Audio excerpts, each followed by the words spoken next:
it's pretty hard, to be honest. Exactly. I almost had like 2 whole months to get it all fixed because the main problem with my part on YouTube Central is actually that YouTube doesn't like you to stream full screen. You normally need to lower down your resolution a bit or cross down the presentation of the image that you are recording. Otherwise, you're gonna have pixelation inside of your screen. Most likely when you have to do things like playing Dark Souls or whatsoever. That's the action part. It really sucks. With recording, it's way easier than red plus. Because recording is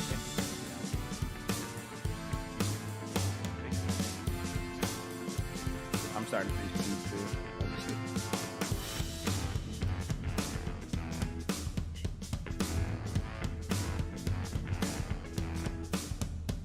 Already done. Oh wow, Johan. You're drawing. Yeah, I'm drawing. Oh wow, that looks amazing.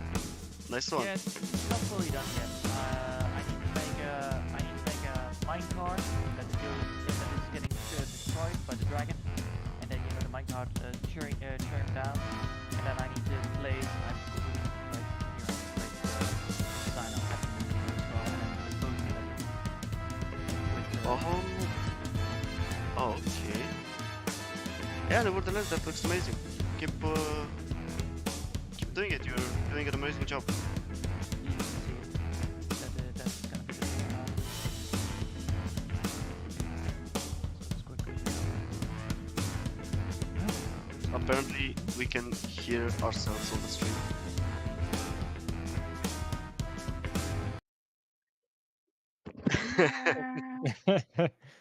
I hate when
Yeesh. All right. Oh, let me turn on my camera real quick. So, hello, ladies and gentlemen. Welcome to this Radio Retro Future End of the Year stream. And I hope you already had a wonderful year. And yeah, what we're gonna do, we're gonna wing it tonight. I had a bunch of fellow creatives on the show who are also working on their own projects. So, what we're gonna do, everyone's gonna introduce themselves in a moment. Then I'm gonna have some domestic announcements in regarding to the Association of Ishtar, what's happening, what's going on there. Then I have a question for each of our guests about their plans for 2024. And then we'll see what we're gonna do. If the people in the chat are interested, we can do a preview of the upcoming steampunk episode on steampunk warfare. We could use that as a way of kicking off a conversation. But we can also do other things. Of course, people also asked in our poll that we did on our YouTube channel for a Q&A. So please ask away. If questions start appearing, maybe somebody can catalog them for us, so we can talk about it. And yeah, if people want to have like conversations about the Association of Ishtar, want to share ideas, suggestions, hopes, dreams, and other stuff, yeah, let's get started. Let's start with Johan, sir. Could you introduce yourself to the audience real quick? Right, hello, my name is Johan. I normally do only drawing streams and play video games at Sunday and Saturday. I'm currently working on projects for a visual novel, and I'm also working on my own drawings, so I'm always switching between them. So it's either working on a visual novel one week and then the other week it's going to be the other subject. Right now I'm working on a thumbnail on one of the thumbnails. I'm working on a New Year's gift card, and I'm also working on the visual novel, the wholesome story of awesomeness, which is a nice slice of life visual novel, which is then fully drawn and fully edited, and everything is actually made by me. So that's what I wanted to do. All right. It's a really fun thing to challenge myself with. Understood. All right, Kaine. Could you Yes, sir. Kaine Walker is my pen name, and what I'm working on is actually dark fantasy. Though when I discovered what I was going to write, I thought I had invented it. It's actually a pretty funny story. I was 2 years late to this thing called Dreadpunk, which was actually discovered at DragonCon in the year 2018, and well, I think it was a year. I was a year late. So in 2019. I got the idea to do cosmic horror stories in the Victorian setting, but turns out that was an idea that somebody had already taken and named it Dreadpunk, so that's what I do. You could easily call it dark fantasy, but either way, what I'm working on is a story about a family that's been afflicted with a curse, and the reason why is because their ancestor basically caused it, and they basically made it their life's mission to correct the mistakes of their past ancestor. And basically for 2024, that's what I'm going to be working on. I also have a community that I run where I try to help people finish their own stories, become better at writing craft and things like that. And pretty soon I'll have a website to try and attract people to that community and help pretty much anyone that wants to become a better writer and creator in their own right. So yeah, that's what I do. All right, Miss Katonic. I guess I'm the odd man out here. I tend to be more of a advisory role, I guess we could say. I've been a member of the Steampunk Beginner's Guide and Association of Ishtar. I do some research occasionally for Bonsart or others and help with some proofreading, my own creative works. I've been on hiatus, but for 2024, I'm looking at repairing up this Underwood typewriter a friend of mine gifted to me. Start getting back into book arts in both a fine art sense and a narrative sense, creating an artifact object out of a book with stories. All right. Let's see who's next in the row. Yeah, Mr. HA will not be spoken. TA Maps, you can unmute yourself. Alrighty, hello everyone. My name is TA. You can call me Theodore. Um, I see myself as a how do I say it? Part-time gamer, hobbyist, uh, hobbyist artist, and full-time 9 to 5 employer employee. um, yeah, I'm trying to wing this introduction. My mic was actually muted because, and if you hear anything, it's because some of the people here started New Year's with fireworks a bit early today, like with an, a day earlier. Um, yeah, I mostly do maps, take commissions from time to time. Recently, I started taking battle map commissions, uh, digital battle maps. The maps I do are traditional, the with pen and paper, eventually scanned or sent via mail if anyone wants it. And yeah, for 2024, all I have in mind right now is like starting to make some asset packs, like isometric packs that people can use to put together towns, cities, stuff like that. Basically, houses and uh, different assets for city building.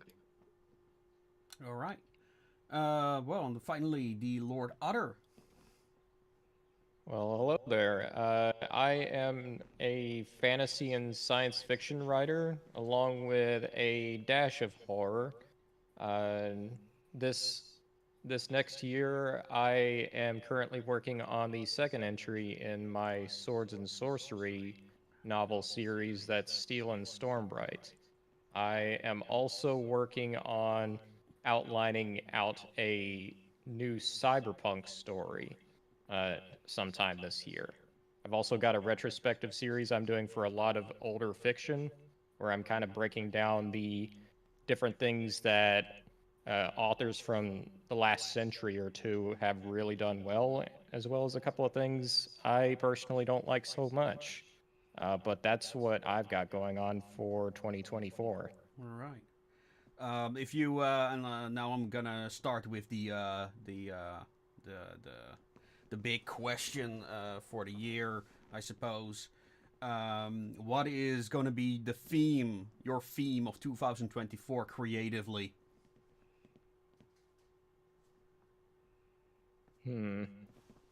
I would have to say it is going to be probably leaning a bit more into horror this time, this coming year. I've got several projects I'm working on that have a bit of a horror undertone to them. All right. Any particular skills you're gonna work on? I am trying to get more into the YouTube shtick a bit more, expanding my channel and everything. I am also trying to see. I'm really trying to see how much I can go into science fiction. I'm really trying to stretch my legs there, see how far I can go. All right. Well, let's go back to the Johan then. Same question. Same question, everything. All right. Yeah. Well, I think my theme of this next year is gonna be, of course, the story of wholesomeness. I'm currently working on chapter 2 of it, which has, of course, the theme of that there is a lawsuit going on with a scientist that actually got himself fired from a company after setting fire to its own research lab. The main reason why is because he got divorced, mainly because his wife left him, and he got he was very bad at it, at taking it. So he took it out on his company. And yeah, that lawsuit is gonna be a very fun one to go around with because it has actually a devil advocate in it, and it introduces the main bad guy of the whole story, which is Madame Mouvier, which is actually a fashion designer who takes over the whole scientist company, mainly for her own gains to search for crystals, which is quite cool. All right. Good luck. Good luck. Yeah, Kane. Oh, thanks. were you done? Or Yeah, I wanted to say thank you. okay, you're all right. Same question for you, Mr. Kane Walker. Could you repeat that for me one more time? Oh, The question. well, what is 2024 gonna be about for you creatively? Creatively speaking, what 2024 is going to be about for me is actually finishing my work, because I've been lucky enough to come across some mentors that have pretty much sharpened my skills to the point of where most of my issues are more developmental than technical. So um, that's really gonna be it, as far as what I'm looking for creatively, outside of what I plan on doing for other people. But as far as what I'm doing right now with writing, it's just gonna be actually finishing something. That's the biggest thing that's gonna happen for me next year or 2024. Yeah. I know that, All man. right. I do Good luck. too. Ms. Katanek, how about you? You any particular plans other than what you have already mentioned? Okay, I'm not sure if he's there right now, if he's AFK. So that brings us to TA again. Sorry Oh, about there he that. is. I had myself muted so I didn't accidentally talk over anyone. Okay. But now, kind of the theme I'm looking at is the environment and process of creation of something. So going from the very basis of what is the environment you're making it in, controlling the space you're in, basically building myself my own, I guess you could say, Wunderkammer, to begin the process of work, looking at using a typewriter, using very historic or traditional materials to go forward and not only build a story, but create an art piece out of that story in one. Mm-hmm. All right. Interesting. Keep us posted. How is the room going that you're working on? Well, we're renting right now. I've gotten the gallery wall mostly up, so I've got a salon-style gallery wall. I have a tapestry up. Still working on getting the bookshelves to look more Awesome. aesthetically pleasing. But Nice. as we look into purchasing property, it'll be a whole nother matter Yeah. of what it is that I have to work with. Mm-hmm. Mm-hmm. Yeah, staying consistent is key with projects. Agreed, skunks. Well, and then we go to Mr. HA. Do you want to really participate in the stream as well? Because you kind of stuck around. I'm fine with that, but just so we know for sure. Well, I would be glad to join if you will have me. Okay, okay. Do you have any plans creatively for 2024? Well, absolutely. I'm a game developer and a web designer, and my work has been delayed for 2 years, as I'm sure you're aware. I know. And Yes. yeah, and future seems bright currently, and I'm hoping that in this year I will be able to grow and learn as much as possible. I actually have made the game. I immediately lost it, but I think it was good. It was called Blizzard Simulator. Uh, it was a game where you are a Blizzard employer and you have to steal milk. Yeah, but unfortunately I lost the game because of my corrupted hard drive. Oh, that sucks. Always make backup, folks. Always, just have a SD card where you put your stuff on. That's what I do. I cannot stress this enough. Have at least one external for sure. Yeah. I And always I always double save stuff. If you ever look at it, it's like, yeah, I always have make sure that I save it twice, mainly because I had it once corrupted on a live stream. Was not fun to fixing that. Was Nope. not fun at all. Nope. And just coming from my perspective as a digital archivist, always go with a solid state. Don't go for the spinning disk, cheaper hard drives, and if you can, find some form of third storage, either a cloud solution or just a second backup device. Yeah, Skunk's Workshop, I've got 2 externals. Yeah, I'm sure you do. All right. Yeah, but I'm not too hurt by the loss because it was just a fun project I was just working on. All about the journey. Good. That's important to realize, especially for aspiring writers, because many of them want to be the next J.J.R. Martin with the first book they ever write. So yeah. That's a hard accomplishment. Yeah, but I've seen many such. I met many such writers. It's yeah. I'm just happy Anyway, Theodore, what are your ambitions, your goals for 2024? Yeah, well, first of all, I'd want to add to the previous subject, the one with the always back up your stuff. I've been through that once with the malware virus. So apart from backing up, make sure to always update your antivirus because yeah, it happened to me once. I lost my BA diploma. I was able to make it in time, to remake it in time, but it wasn't fun at all. So yeah, make sure to also update your antiviruses. This one's a sponsor, by the way.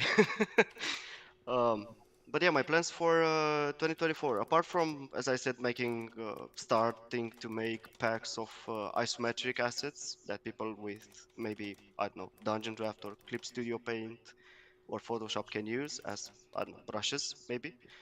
I think I'm gonna try and start to learn using watercolors because surprisingly, I'm not the best one with colors. It's, mostly because I'm how do you say colorblind, more or less. Okay. Yeah, that would be the main reason I rarely do colors, and if I do artwork, most of the time it's just how do you say it? It's mostly just line art with sketch shading and stuff like this. But yeah, I'm planning in 2024 to actually start learning colors properly. Okay. Maybe, who knows? I might So- interject, actually. My painting instructor for when I went to art school was actually colorblind himself. And his Wow. trick was he would only use one half of the color wheel at once. You can't make a brown or a muddy color if you only use half the color wheel. Okay. Okay, yeah, I never heard about that one, but sounds interesting. I might actually give it a try the first time I actually start using watercolors. It's a creative solution. It is, yeah, it is. I mean, I'm not that colorblind, as I said. I can say I'm partially colorblind. I only have trouble seeing some nuances, but for like pure colors, like pure red, pure blue, pure orange, I can see that without problems. So yeah. All But right. that's about it for me. Most of 2024 will revolve around isometric assets and learning to learning to use colors. That's all for me. All right. Well, for me, 2024 is gonna be upping my marketing game. That's definitely one thing. And the alternate history videos. Books are coming, of course. I'll talk about that later. But yeah, marketing is gonna be one of the things that I wanna do. There is this free course on the internet by David Graham, I think his name is, if I pronounced that correctly. It's one of those weird names. But he has this wonderful free course on marketing that I intend to follow. A matter of fact, that's why my next book, Enwin, which is currently in the background of the stream, is going to launch on January 4th.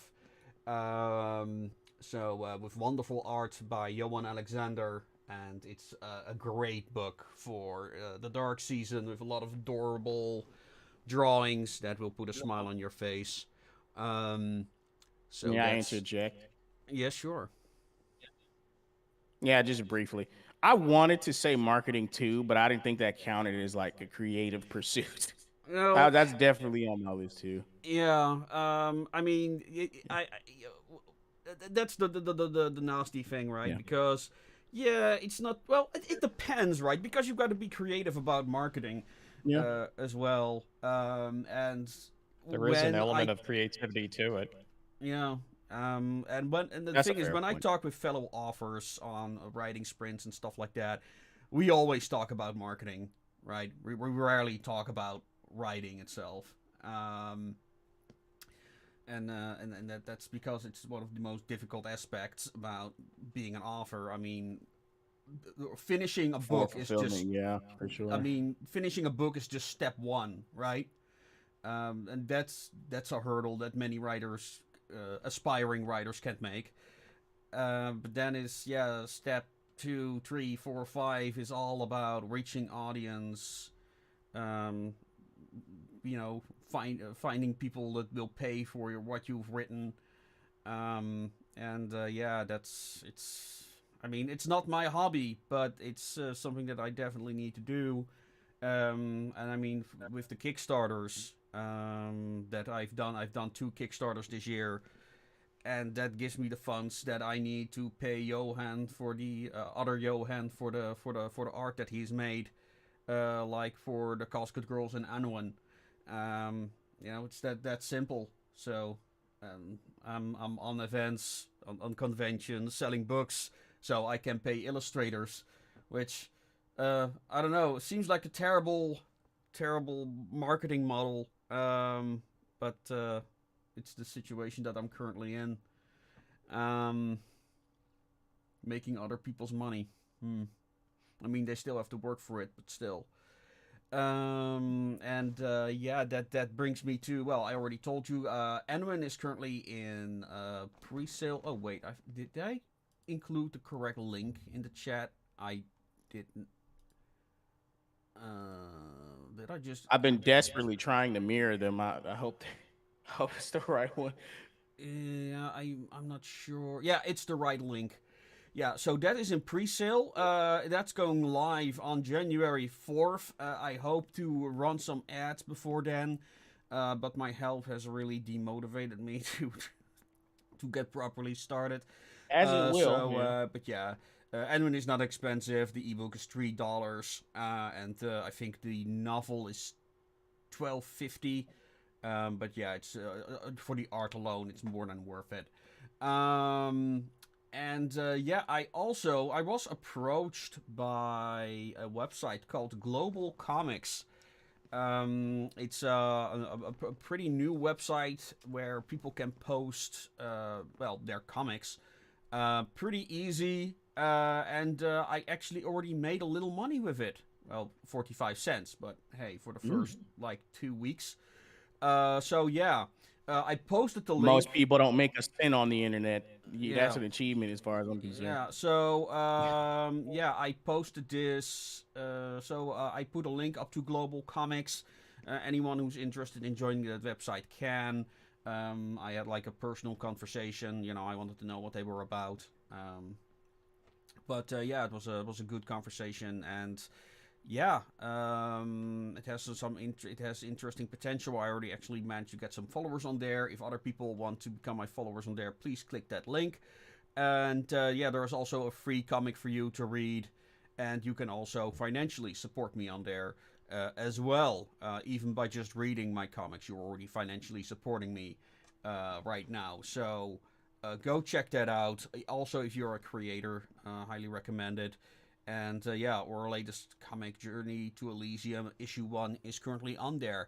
And that brings me to my next thing. A lot of people do not know this, but you can actually read my short stories for free on a website called Ream Stories. And I'm gonna post a link in the chat right now.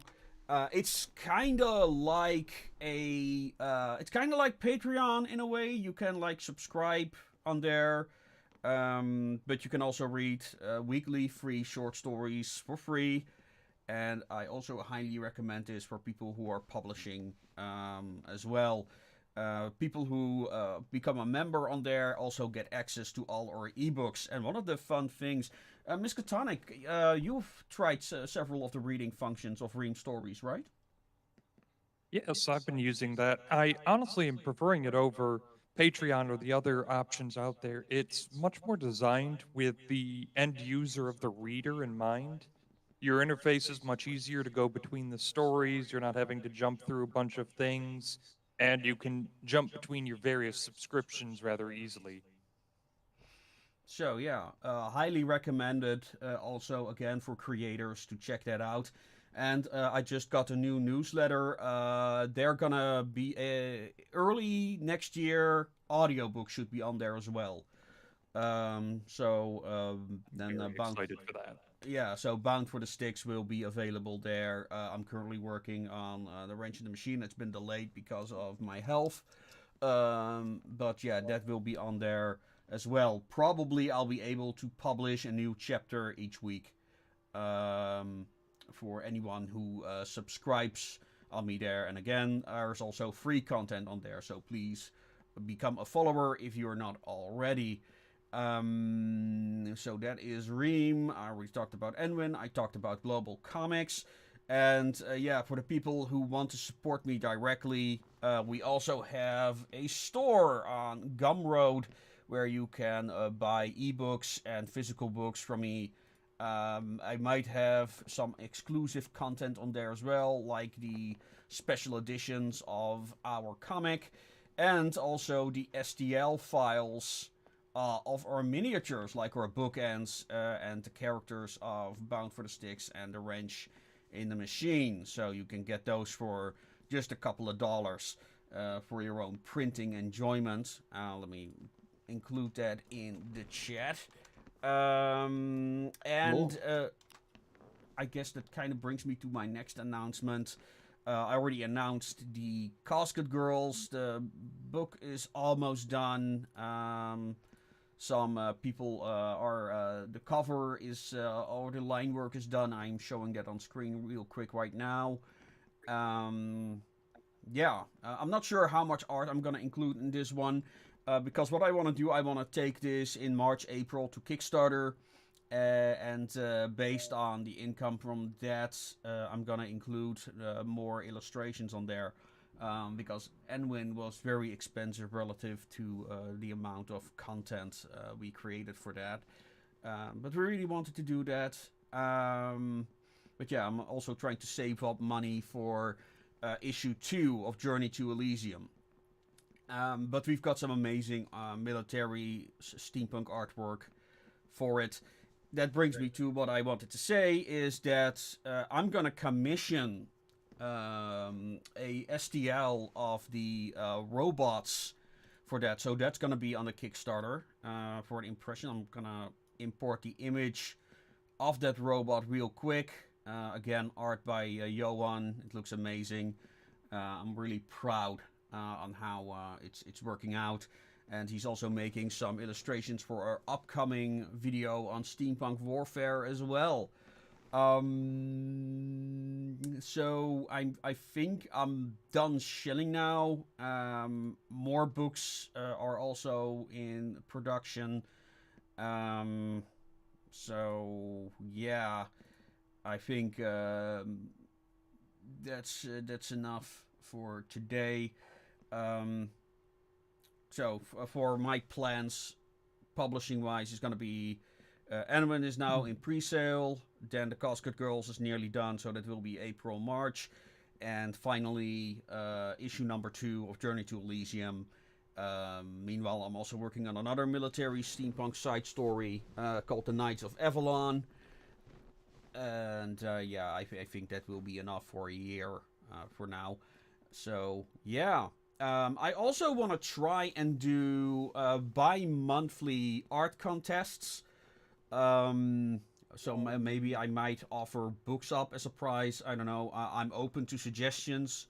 What you think are fair conditions for that. But yeah, I want to do more community stuff. But you know, it's kind of hard when you're a one-person team.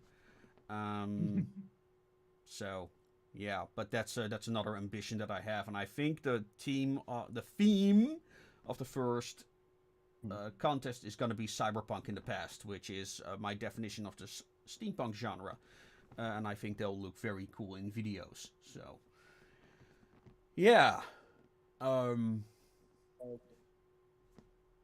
anyone anything to add? Suggestions, plans? Do you have any plans for community engagement or activities? Right now, not really, but I would say if you want to go for art contests, you can always, you know, I think what is a good price for such things? Yeah, maybe a free copy of a book, or you know, stuff that is linked towards your own channel would actually also be a very nice price. Like, you know, fully 3D model, a fully 3D model printed from, you know, Adwin, or you know, things like that. Little nice little gifts that actually would consider to be fun to show off anyway. Because if I would be a fan of tabletop, which I'm very of, I would really like to have one of those machine models. They would look so dope, and because they are very easy to use for any kind of Yeah, tabletop, it's I actually think so quite too. I nice to think the have. CB can be like printed at any size. So Yeah, exactly. You could go for micro versions or big versions. yeah, I'm considering like maybe I'm gonna make a physical copy available. But the problem with the 3D printing is like I don't 3D print myself. Now because this is a massive slab of resin, it's probably not gonna be very vulnerable. Depends. If you wanted to, if you make it hollow from the inside, it actually is very easy and very cheap to print. It all depends upon how much you're gonna be using. If you make the Well, product the into thing is, when I approach a printer to do it, they want like what's the word in English, like a pre-printing amount, you know. So either I need somebody yes. who says, well, I'm just gonna print a print per model and I have a fixed price, or I have to hope that I am selling enough during the Kickstarter that you know I actually make a profit, and that's the problem. Like with the STL files, it's very easy to make a profit because there is no expenditure on my side, and then people can print them at any size that they want, which I kind of prefer anyway because.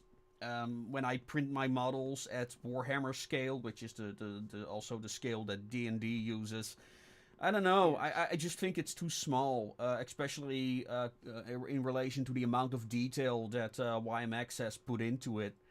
Now that's not going to be much of a problem with the CB, but I also considering commissioning the pilots. But you know that's an investment of $500 there. So you know, if I let's say I'm selling the STL for $10, that means I have to sell 50 STL files. Now maybe but then again, STL files are actually much more easier to sell than you know the model itself. Model itself. That is absolutely true. That's why I prefer the STL Well, files. of course, I mean, we've seen the success of websites like Hero Forge, which are all about. Exactly. You can get an STL and print it yourself, or you can pay, in my opinion, for them exorbitant costs to get it printed. Yeah. That's the thing. So I think I'm gonna stick to the STLs.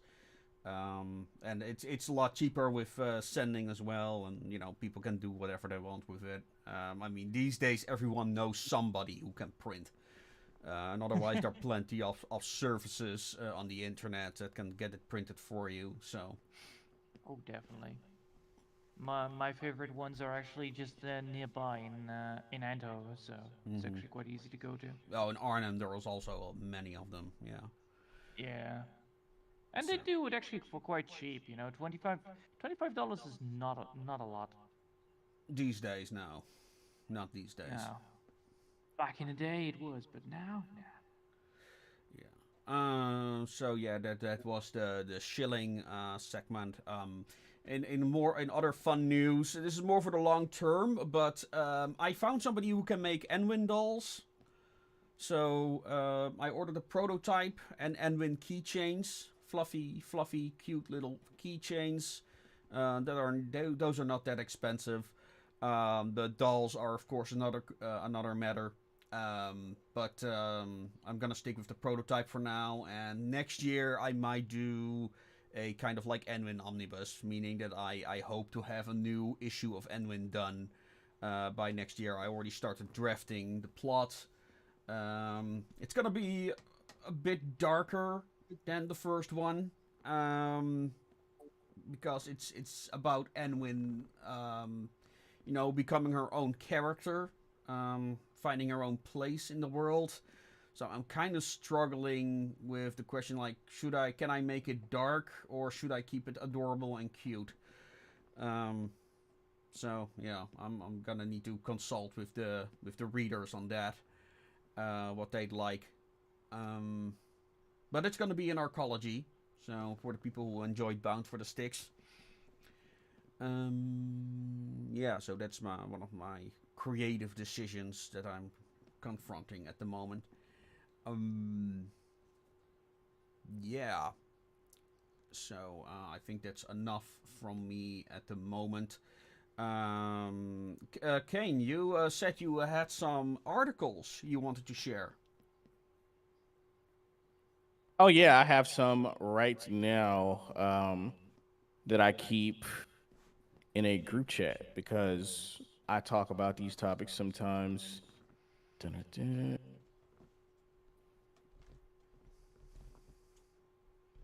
So I have an article detailing the recent changes with Twitch. If you were interested in that. Well, I don't use Twitch outside of. I mean, unless other people are interested in Twitch. It was a very fun thing that happened, but yeah, it was about the sexual content policy of Twitch. I can give you that article if you want to go over it and read through it. It blew up pretty quickly. Yeah. Could you give us the digest of it? Yeah. So Twitch relaxed their sexual content policy. I don't know how long they did it, but it felt like less than 24 hours. Yeah, maybe it was something like a week. It was a day. I figured. Yeah, it was like so they relaxed. Go ahead. My bad. It was a day, and then suddenly the art section became not very child-friendly anymore. Exactly. Oh man! And then they released the statement saying they're rolling back all of the artistic nudity changes. No shit. Oh man. Yeah, right. Like no one would abuse that. Like, come on, they had to see this coming. It's like all those furry artists. Oh boy, they went nuts. Oh, well, that sounds like a rabbit's hole we should avoid. Exactly. I'm always under the impression that Twitch is just another form of OnlyFans. Well, basically, it became Cam Soda. It still is. Twitch is not anything that it was before. It went pretty downhill pretty fast these years. All right. There was also the Insomniac leaks that happened too. Anyone cares about that? Oh, what was that about? I heard something about that. What was it again? Yeah, so Insomniac was hacked, and they released major spoilers for the newest Wolverine game. as well as the release dates they had planned for their next 5 projects. And honestly, I don't think anyone should be excited, or you should be indifferent, in my opinion, because Insomniac, with their creative decisions they've been making, is just not. It's not going to be worthwhile anyway. Wasn't So wasn't it not with the Wolverine part where they were like, you know what? You know what Wolverine needs? Mad kits. Yeah. Wolverine needs some healing mad kits as healing items. Definitely. it's not even the worst part. The combat you would expect for a Wolverine game. Okay, I'm gonna go ahead and say this. There was leaked footage of gameplay. Oh boy. It did not look. It did not look like you would think a Wolverine game should look. I would say They made it. Go ahead. I would say go for a little bit of gore, you know? Just good No, old there's none. fashioned Arkham Knight combat, you know? Something like that, and then just beat the living shit out of people, but I guess not. He hits them. He hits them with these steak knives coming out of his knuckles, and it's like he's slapping them. Oh no. Come on! There's no battle damage. There's hardly any blood. There's no gory finishers. The combat is stiff. Like it, I don't know what they were thinking. It was like they wanted it to play like God of War, the new ones, not the old ones. Oh boy. I don't know what they were thinking. But then it's just a knockoff version, because if you want to play a game Exactly. if you want to play a game that's actually good, go play Shadow of War. You know, it had its loot boxes removed. It has good combat. It has gory combat, and you can beat up orcs all day long. It's great. I would play that. I would play that if they gave that combat system to the Wolverine game. That would actually fit. That would fit Yes, pretty well. exactly. With actually. nemesis and all that stuff, that would be great. Well, I think this brings up an interesting question. Sabretooth. Awesome. A real quick interjection. Folks, I put up a little poll in the chat, so let me know. Ones or twos, please. But I think this does bring up an interesting point to talk on here, is managing some of your audience expectations, and how do you meet those without starting to deviate from your own aim with the creative work, whether it be art or writing. I think if you... I have a great answer for this too. Go ahead. I think if you write a story, for instance, you know, when I say I'm working on a visual novel about a magical girl story, all right, well, it is gonna have those things in it. Of course, I'm gonna make sure that everybody can follow it. I'm not gonna be using big words or long words that make the whole damn thing seem like an encyclopedia. I'm just gonna make it fun to read and nice little slice of life. And I think if you just set your own expectations as the viewer's expectations, you will get far. If I could reply to that briefly, I'll be brief so someone else can talk. But the thing is, with this in particular, Wolverine is a character that's been around for a long time, and he's been in numerous video games. So they should be familiar with the aspects of his play styles that people would be looking for if they've explored other games, which they most likely have, considering gamers don't just play one video game, right? So the key to appeasing your audience, especially when it's a pre-established property, is not fixing what isn't broken. Like, the best example of Wolverine's gameplay, in my opinion, would likely be the Marvel vs. Capcom series. You could take that and put it in basically anything, and tweak it a bit to fit the style, add some gore or whatever. And I feel like most people would be satisfied with that.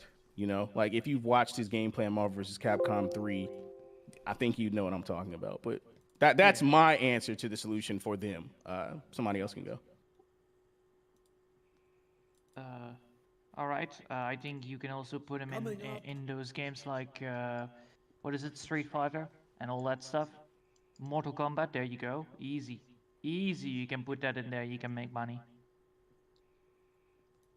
Very easy. Wolverine as a guest character for Mortal Kombat would be insane. Exactly. The finishers. Come on. Who doesn't want to see Wolverine kick somebody's ass and beat the living shit out of them? That is the thing that I would expect of a person, seeing Wolverine able to heal in combat a bit, recover from his wounds, or at least see him get wounded as well. That would I expect. I would not expect something like what was it again? The you know that adventures game that came out, that multiplayer adventure game. I don't know The which. Avengers. I don't know what it was called again, but that game was a train wreck on itself. And if you put that gameplay onto Wolverine, I would be very disappointed because it is very top down. There are not a lot of movesets in it. The combat will be very basic. It's like you hit a dude, you hit him twice with a combo, he falls down and disappears. Oh.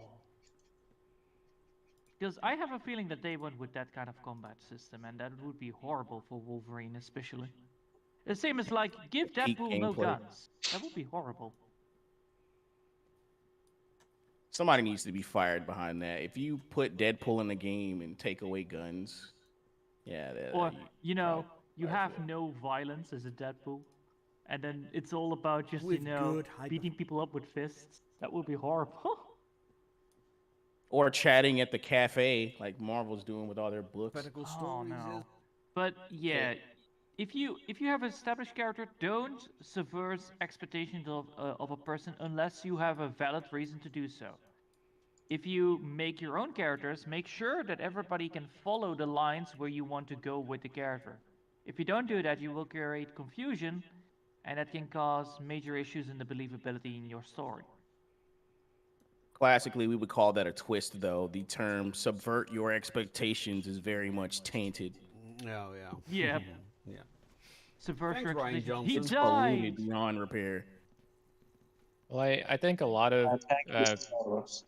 I think a lot of people will get the idea of subverting expectations mixed up with deconstructing, and I think that's a very dangerous mix-up. Yep. That We is kind of true. forgot about the Iron Fleet. Sometimes Speaking doing the of- predictable thing works as well. Like, for some reason, people want to desperately run away from the more predictable thing because their ego can't handle the audience being right about something. Yeah. Well, know what I mean? take for instance the old-fashioned Game of Thrones. You know, the first 3 seasons or 4 seasons were great. They were lovely to watch. They were very unpredictable and sometimes predictable because you follow a story heads along, and then suddenly they cut corners and all the episodes were rushed, and then you can definitely feel that. And then when you I'm look convinced at the that subvert. Oh, sorry, you and finished. when you My bad. then look at the director's cuts, it's even get more ridiculous. All right. Folks, I just did a quick poll.